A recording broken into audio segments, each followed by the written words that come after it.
Welcome into Cross My Heart Ministry. Laura McFarland here. And as we approach the end of February, it's snowing outside as I record this today, and I'm still wearing winter clothes, but March is coming, and with it, the hope of spring.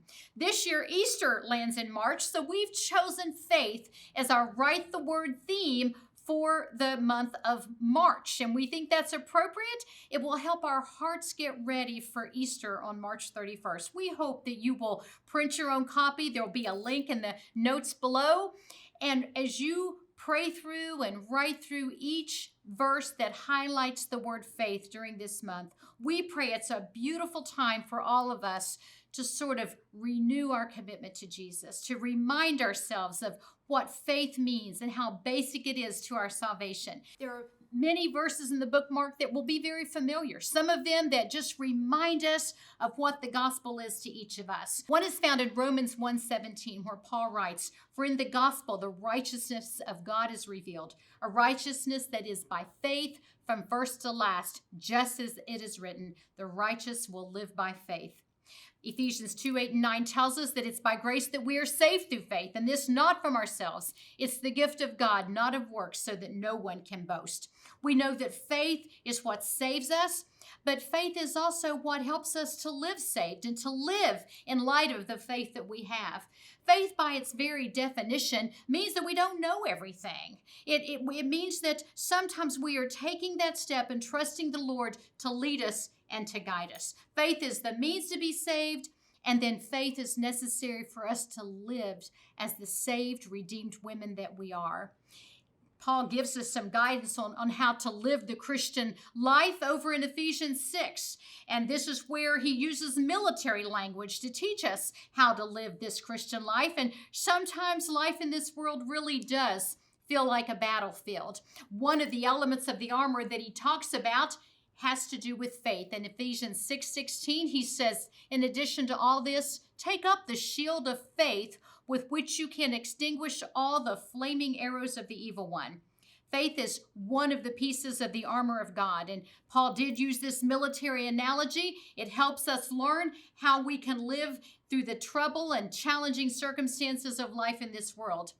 Paul didn't have to look very far to come up with an analogy when he was trying to teach about living the challenges of life in this world. He just looked out and saw the military soldiers, the Roman soldiers marching the streets, occupying all the known world in the first century. And as he looked at those soldiers, he came up with this great analogy that he records for us in Ephesians chapter 6. And so let's just focus on just that shield for a moment, because I think it's probably a little bit bigger than we imagined. Measuring approximately 4.5 feet tall by 2 feet wide, that Roman shield would completely cover a soldier as he advanced forward.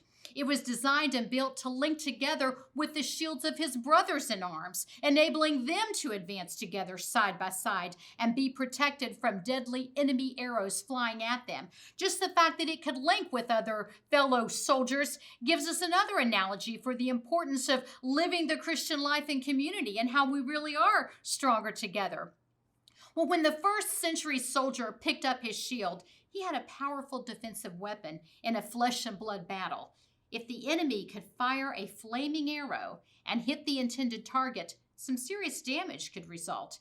The shield was created from wood, but then overlaid with leather and dipped in water or some other substance that would extinguish the flames when those arrows inevitably landed. The tall, powerful shield, especially when linked with those of his comrades, allowed the soldier to move forward, to gain ground, to fight with confidence instead of fear.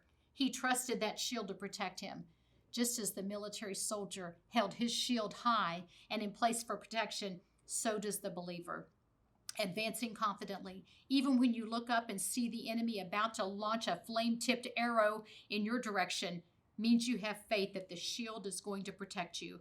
Your confidence is in that shield. Faith, my friend, is simply believing God. Not just believing that he exists, but believing God. Saving faith is placing our trust in him for eternity. It's what seals our destiny. The armor of God passage in Ephesians is written to believers, those who have already claimed salvation by faith in Jesus Christ. But Paul is teaching us here about living faith, about walking it out, about remaining faithful and choosing to live and behave like we believe. When we lift up our shields, it is a declaration of what we believe about God.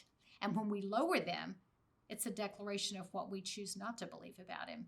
A woman of faith goes forward in battle with confidence, not knowing what exactly will happen, not knowing how it's all going to turn out, not having all the answers to the many questions in advance, but trusting and believing the one who does know all the answers, the one who is ever present with her. We hope and pray that as we write the word together during the month of March, focusing our attention on the word faith, that we will each be spurred on to believe God, to lift our shields of faith high as we face whatever battles each day brings. Thank you for choosing to write the word with us this month.